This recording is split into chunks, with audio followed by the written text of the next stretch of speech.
Hello, I'm Drew, and this is my game Hue. It is the second game as part of my quest to make a game every month. With the end of school and AP testing approaching, I didn't get the opportunity to work on it as much as I would have liked.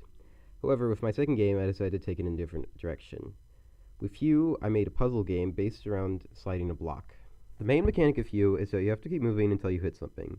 In this first room, I attempt to explain horizontal and vertical movement to the player along with the controls for the letters on the pathways.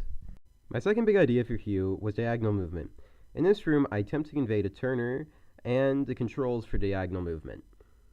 On to the third room, where I introduced two new elements. First, the bounce pad that bounces the player back instead of stopping them, and secondly, the teleportation block that teleports the player block to the other teleportation block in the room. The fourth room introduces the first real puzzle of the game, where the player can easily reach the objective, however there is a Turner in the way, and the player must find a way back.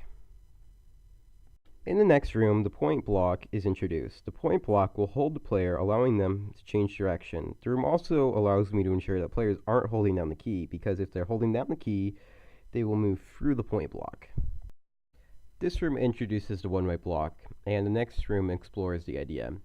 However, I wanted to take this opportunity to reflect on what I've learned from making Hue. Firstly, I needed to focus more on finding time to make the games, and secondly, I learned that making puzzles is much more complicated than I would have thought, and I need to allocate more time to exploring the mechanics, because when I made the puzzles, I found that they were mainly informed by the mechanics and building off of them. Thank you for watching my video about the game I made, Hue.